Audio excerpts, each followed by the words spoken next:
The autumn mist clung to Pine Ridge Valley like a reluctant goodbye. Victoria Hayes stood at her kitchen window, fingers wrapped around a cold cup of coffee, watching the morning light creep across the abandoned mill that had haunted her dreams for 3 years. At 52, she felt every one of those years settling into her bones like winter approaching too early. The mill's wooden water wheel hadn't turned in 20 years. Its massive frame cast long shadows across Clear Creek, a monument to something that once mattered. Victoria knew that feeling intimately. Behind her, footsteps creaked on the old floorboards.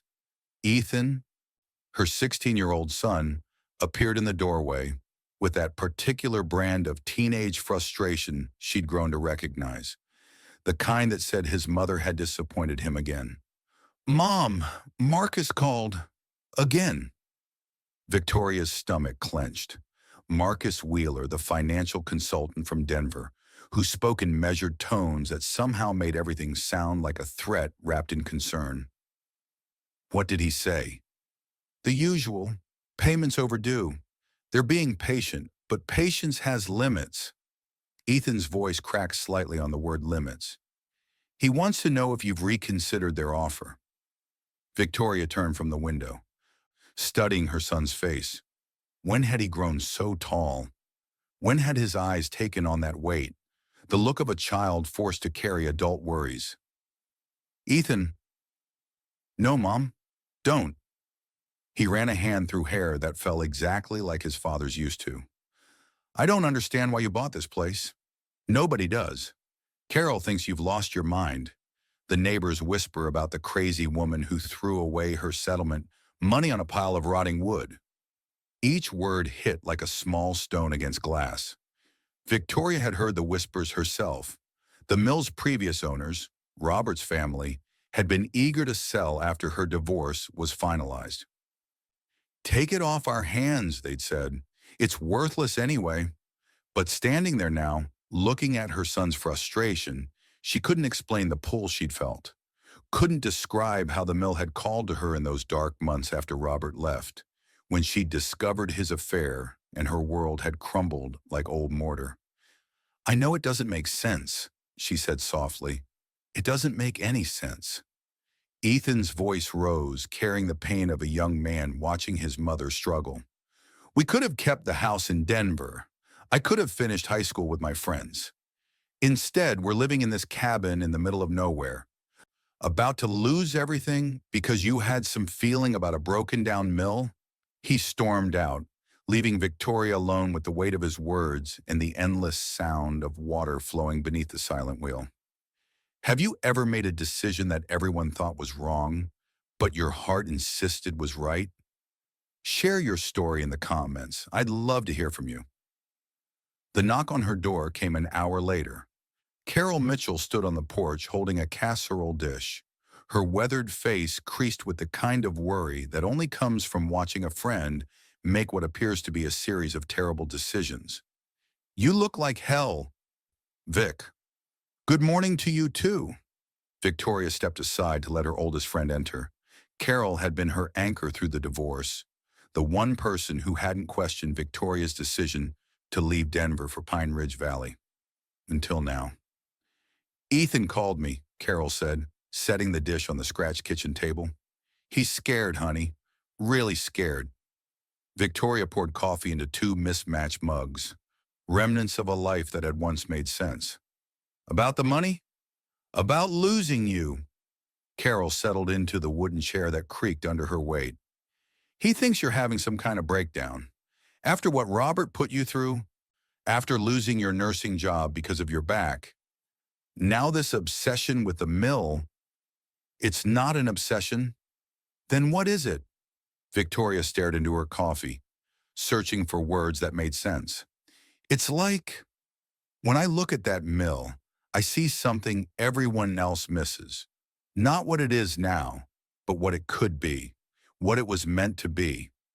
Carol's expression softened with the patience of old friendship. Honey, sometimes when we're hurting, we see things that aren't really there. The phone rang. Victoria glanced at the caller ID and felt her chest tighten. Marcus Wheeler. She let it go to voicemail, but both women could hear his voice through the machine's tinny speaker. Mrs. Hayes, this is Marcus. I hope you're considering our discussion seriously. The market for rural properties is unpredictable, and our client's offer of $300,000 is more than generous. But these opportunities don't wait forever. I'll need an answer by Friday. Friday, 3 days away. Carol reached across the table and squeezed Victoria's hand. Maybe it's time to listen to him, Vic. 300,000 would set you and Ethan up somewhere stable. You could go back to nursing, get your life back on track. Victoria nodded, but her eyes drifted to the window where the mill stood against the autumn sky. Something about Marcus's urgency felt wrong, like a puzzle piece being forced into the wrong space. That afternoon, Ethan disappeared. Victoria found his note on the kitchen counter. Gone to prove there's nothing special about that stupid mill. She ran toward the mill, her heart hammering against her ribs. The structure loomed before her, all weathered timber and moss-covered stones. She could hear Ethan moving around inside, his footsteps echoing in the empty grinding chamber. Ethan, be careful of the loose boards. I'm fine. Mom. His voice carried frustration and something else. Determination. I'm just going to document every inch of this place so you can see there's nothing here worth saving. Victoria stepped inside, breathing in the scent of old wood and decades of silence. Dust motes danced in the afternoon light streaming through cracked windows. The massive grinding stone sat motionless, covered in years of neglect. Mom! Ethan's voice had changed completely. Gone was the frustrated teenager. In his place stood a young man holding something that made his eyes wide with wonder. Mom, come here. He knelt beside the eastern grinding stone, his fingers tracing something carved into the foundation. This stone was loose. When I moved it, this was hidden underneath. Victoria knelt beside him, her knees protesting against the cold stone floor. In Ethan's palm lay a piece of paper, yellowed with age but protected by what appeared to be waxed cloth. She unfolded it with careful fingers, recognizing the handwriting immediately from old family letters stored in her mother's attic. To my descendants who carry the stone name, she read aloud, her voice barely above a whisper. This mill holds more than memory. What feeds the body can also feed the soul. But only those who understand the mill's true purpose will discover the treasure beyond measure. Ethan leaned closer, his earlier anger forgotten completely. Treasure beyond measure? Mom, who wrote this? Victoria examined the signature at the bottom of the letter. Jeremiah Stone, your great-great-grandfather. She looked up at her son, seeing him clearly for the first time in months. He built this mill in 1892. But why would he hide a letter? Victoria reread the cryptic message. Look not to the grinding stones for what you seek, but to what lies beneath the wheel itself. The water knows the way. For the first time since Robert had left, Victoria felt something spark inside her chest. Not the desperate hope that had driven her to buy the mill, but something steadier, something that felt like coming home. Ethan, she said softly, I think we need to look beneath the water wheel. The creek ran cold and clear beneath the mill's massive wheel. Victoria and Ethan stood on the bank, staring at the stone channel that had been carved specifically to direct the water flow. In the fading afternoon light, they could see the careful craftsmanship in every fitted stone. The water knows the way, Ethan repeated, studying the letter again. What do you think he meant?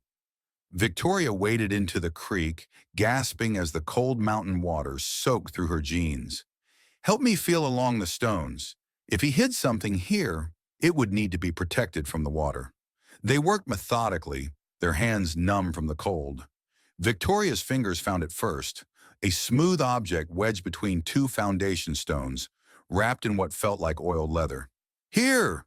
She pulled it free, nearly losing her balance in her excitement. Back on dry ground, they carefully unwrapped the package. Inside was another letter, this one longer, along with what appeared to be a hand-drawn map of their property. My dear descendants, Victoria read, her voice stronger now. If you have found this message, then you possess the persistence and wisdom that I hoped would run in our family's blood. The mill I built serves a purpose beyond the grinding of grain, though few will ever know its true significance. Ethan studied the map while Victoria continued reading. During the hardships of the 1930s, I discovered that our mountain held more wealth than most realize. The creek that powers our mill carries more than water. It carries the evidence of silver and gold deposits upstream. Victoria's hands began to shake. I have spent 20 years quietly gathering what the mountain offered, storing it safely for a time when our family might have need. What I have hidden will provide security for generations of stones, if handled wisely. She looked up to find Ethan staring at her with new eyes.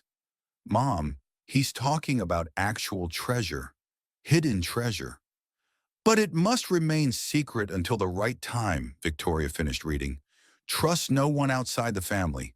The mill's true treasure lies not in any single hiding place, but in a system I have created.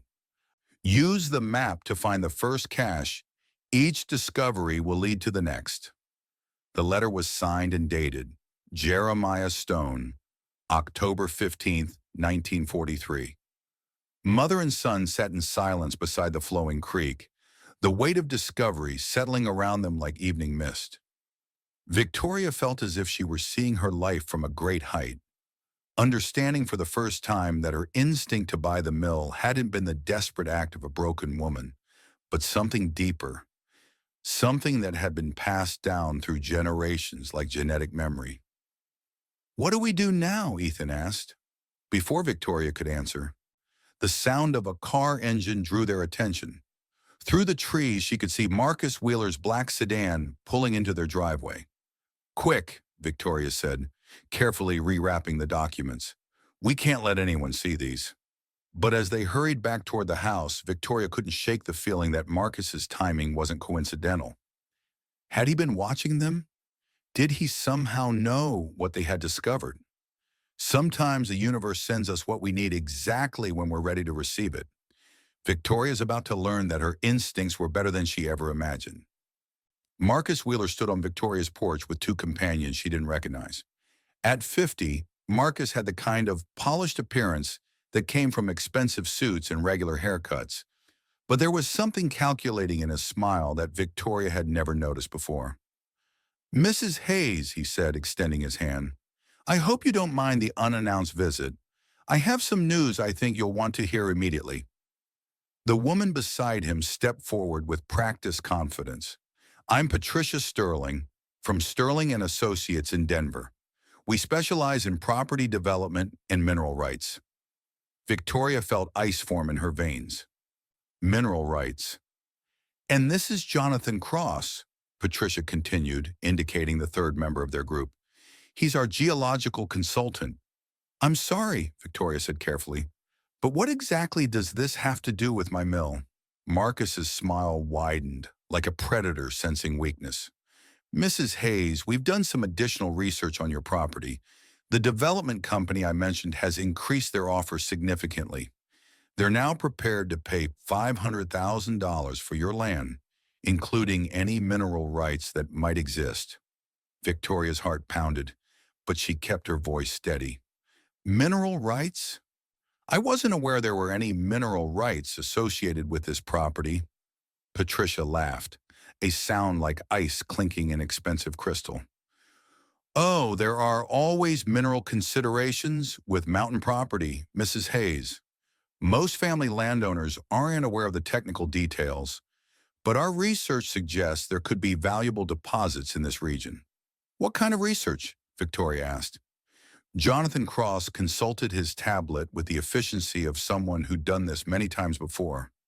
Geological surveys, historical mining records, soil composition analysis. The kind of due diligence that determines whether a property has untapped potential.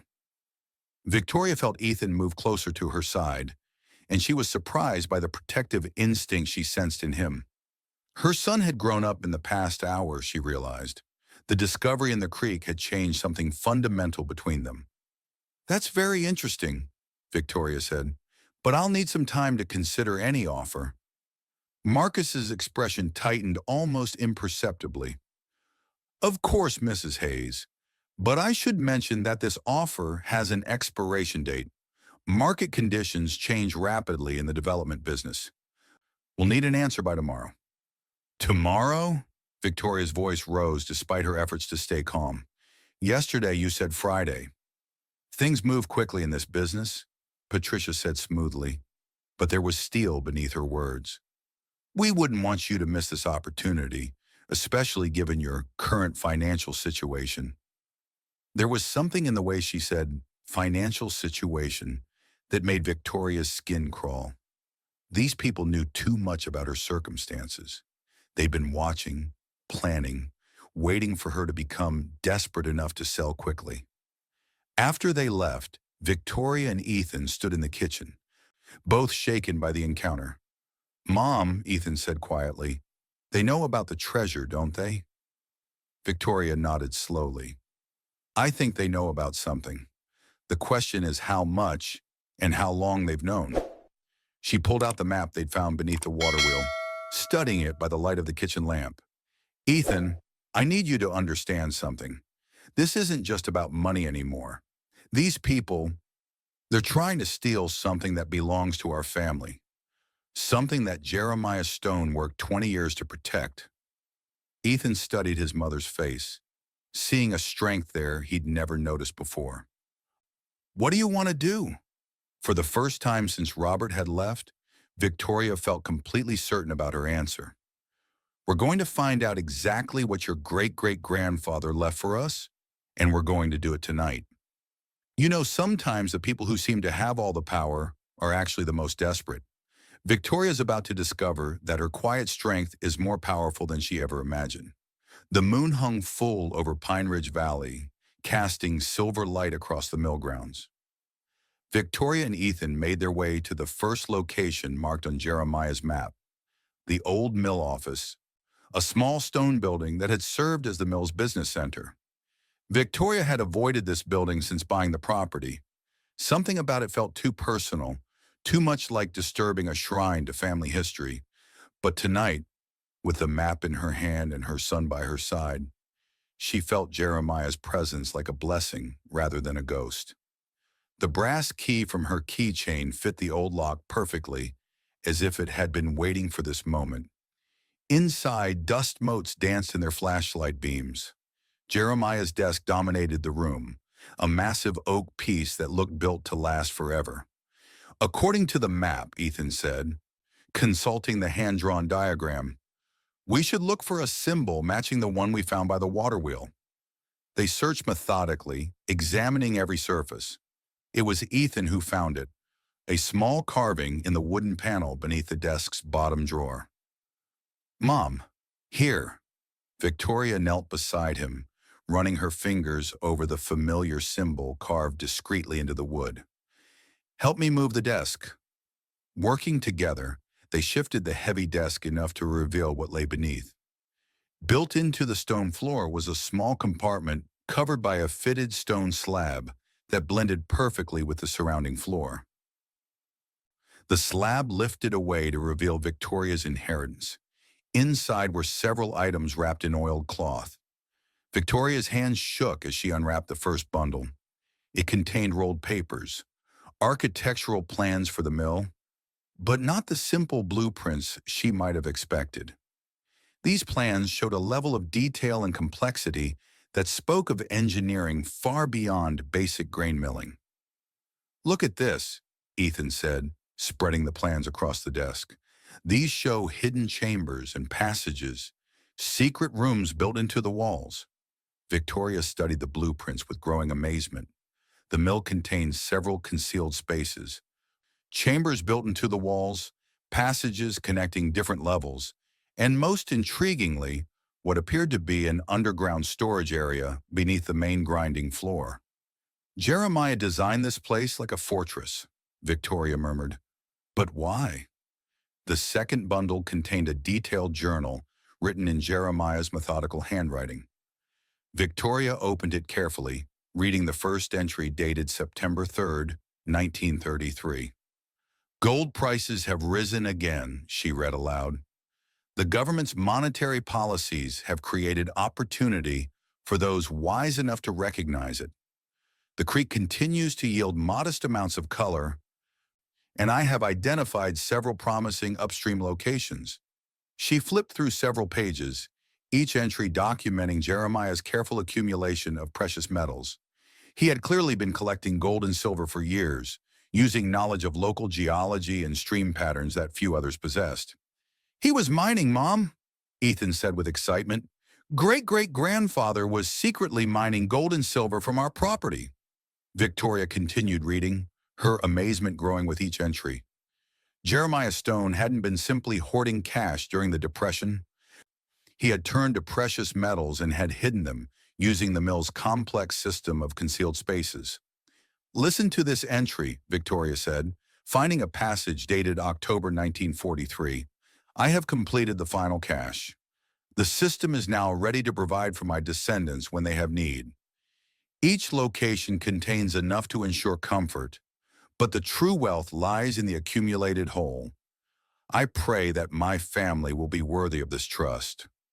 Mother and son looked at each other in the flickering flashlight beam.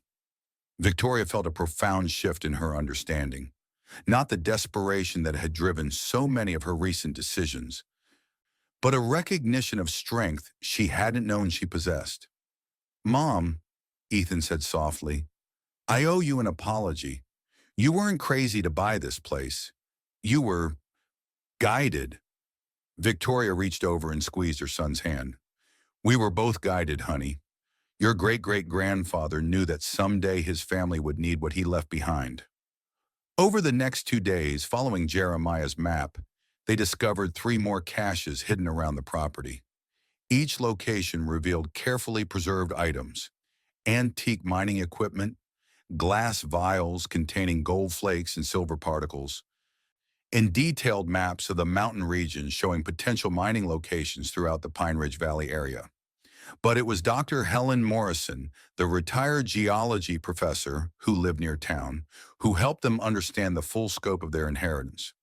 "Your great-great-grandfather was conducting legitimate geological research decades before official surveys confirmed what he had discovered," Dr. Morrison explained, examining some of the mineral samples in her home laboratory. "These samples show significant silver content, and this gold, while small in individual pieces, appears to be high quality." Victoria studied the elderly woman's weathered face, noting the intelligence that sparkled in her eyes. "Dr. Morrison, if our property really contains valuable minerals, what should we do?" Dr. Morrison's expression grew serious. "That depends on several factors, Victoria. Do you have clear title to the mineral rights? Are you prepared to deal with the legal and practical complexities of mining operations? And most importantly, who else knows about this potential wealth?" Victoria explained Marcus Wheeler's persistent attempts to purchase the property and his connection to the Denver Development Company. Dr. Morrison nodded grimly. "I was afraid of that. Marcus Wheeler has been asking questions around town about local geology and mineral rights. I thought he was just making conversation, but now I suspect he has inside information." "What kind of inside information?" "Geological surveys, mining reports, possibly even historical records that most people don't know exist," Dr. Morrison explained. "If Wheeler represents investors who specialize in mineral rights acquisition, they may have done extensive research before approaching you." Victoria felt a chill of understanding. "They've been planning this for months, haven't they?" "Possibly years. The kind of offer he's making, 500,000 for property that might be worth millions in mineral rights, suggests they know exactly what they're trying to acquire." That evening, as Victoria sat at her kitchen table reviewing Jeremiah's journal one more time, she felt a profound shift in her understanding of herself. For 3 years, ever since Robert had left, she had seen herself as someone who made poor decisions, who couldn't be trusted with important choices. But buying the mill hadn't been a mistake. It had been an act of intuitive wisdom that connected her to generations of strong women in her family line. The phone rang. Marcus Wheeler, right on schedule. Mrs. Hayes. His voice carried a note of urgency that he hadn't bothered to disguise. I hope you've had time to consider our offer. My clients are prepared to close immediately. Cash purchase. No inspections required. That's very generous, Marcus, Victoria said, surprising herself with how calm her voice sounded. But I've decided I need to do some research of my own before making any decisions. The silence on the other end of the line stretched long enough that Victoria wondered if the call had dropped. Research? Marcus finally said. Mrs. Hayes, with respect, this isn't the kind of opportunity that waits for research. Market conditions change rapidly. Then I guess your clients will have to find another property, Victoria said. The mill isn't for sale. She hung up before he could respond. Ethan, who had been listening from the kitchen doorway, broke into a grin.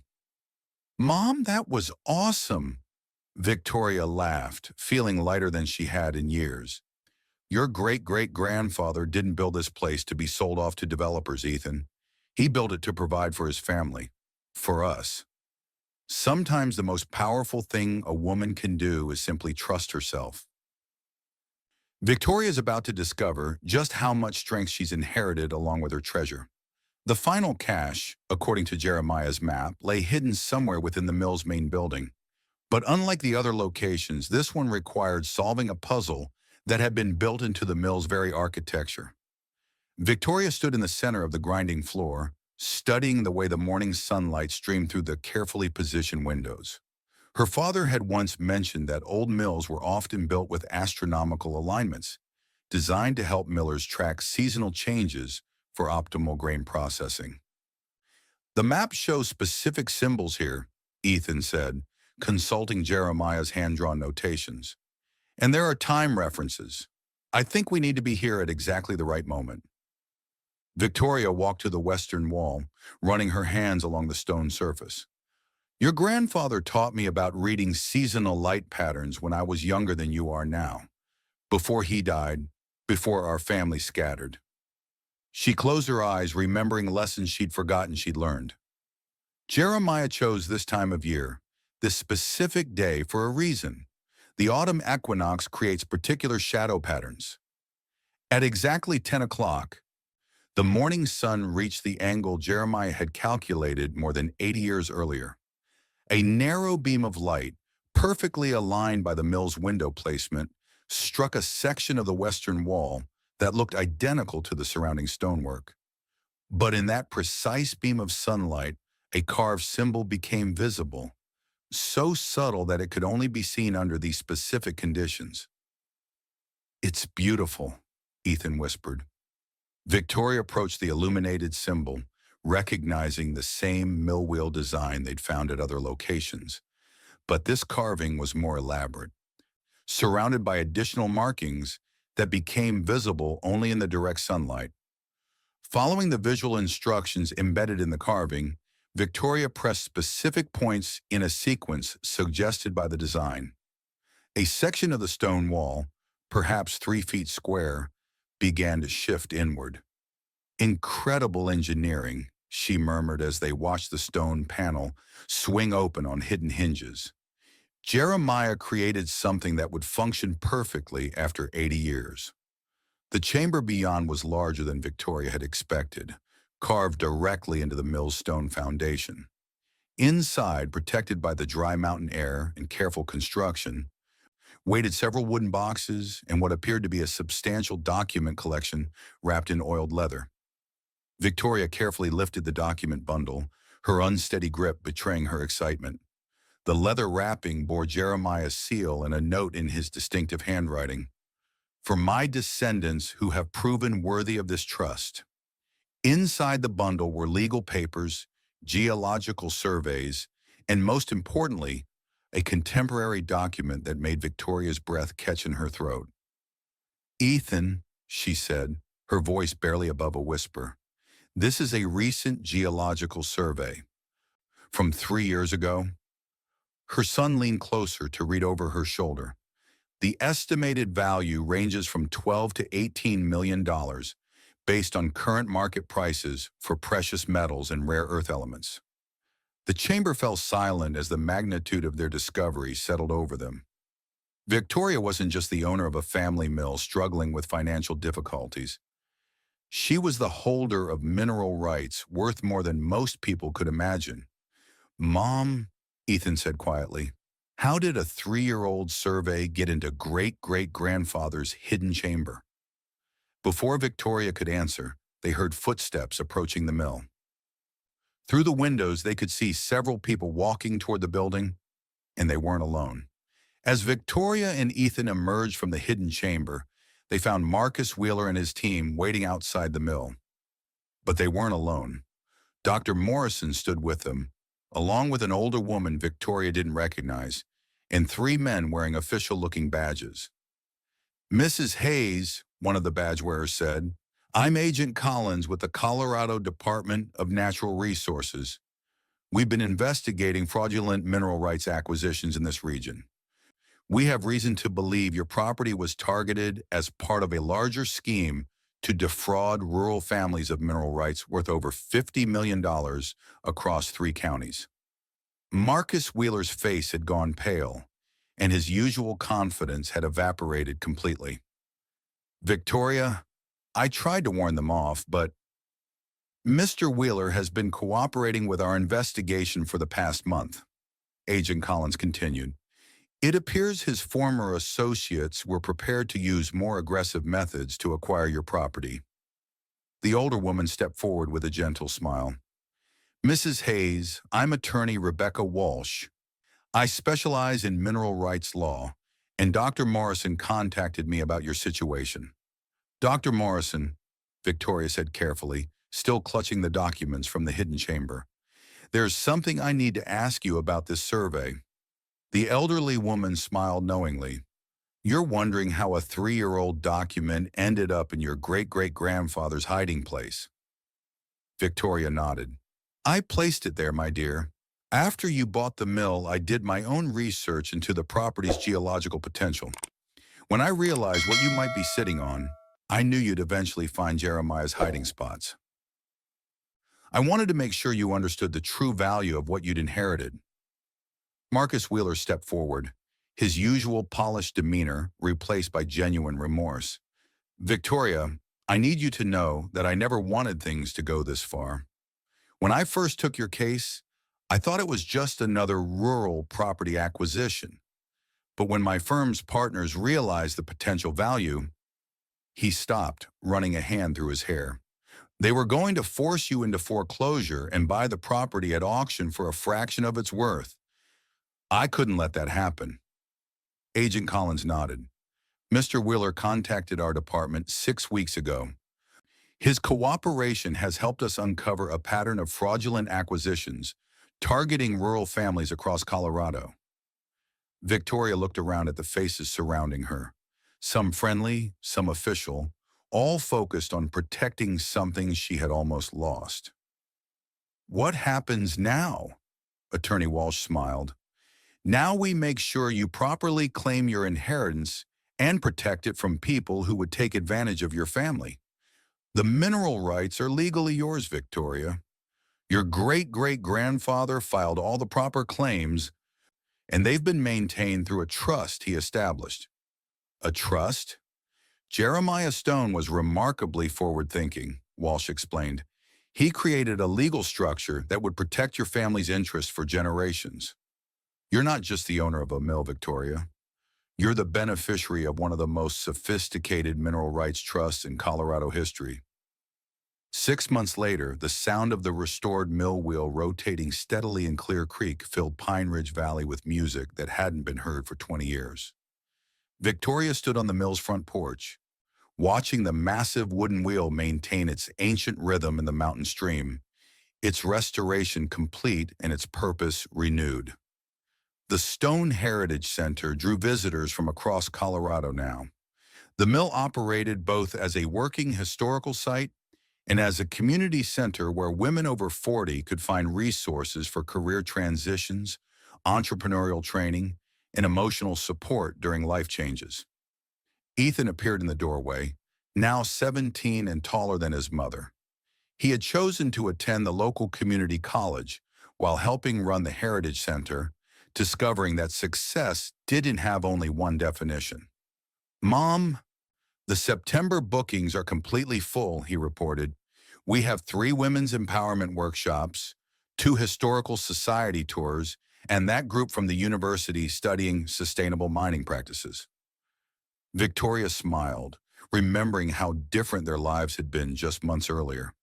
The legal process had been complex, but Attorney Walsh had guided them through every step. The mineral rights were being developed responsibly, with environmental protections and community benefits built into every contract. The Heritage Center had already helped 12 women start their own businesses and provided career counseling for dozens more. Victoria's story had become a beacon for anyone who had ever been told their instincts were wrong. Carol appeared on the path from town, carrying her usual basket and wearing the confident expression of a successful businesswoman. She had joined Victoria as business partner in the Heritage Center, and together they had created a model for middle-aged women supporting each other through life transitions. "There's someone here to see you," Carol said with a knowing smile. Marcus Wheeler emerged from behind her, but he looked different, humbler somehow. The investigation into his former firm's practices had cost him his job, but it had also freed him from a life that had been slowly compromising his values. "Victoria," he said quietly, "I wanted to thank you, and to let you know that I'm starting a new consulting practice, one focused on protecting rural families from the kind of predatory practices I used to enable." He handed Victoria an envelope. "This is information about other properties in the region that might need the kind of protection you were able to create for yourself. Families who deserve to know what they really own." Victoria studied his face, seeing genuine transformation rather than practiced charm. "What changed your mind, Marcus?" "Watching how you handled everything," he said simply.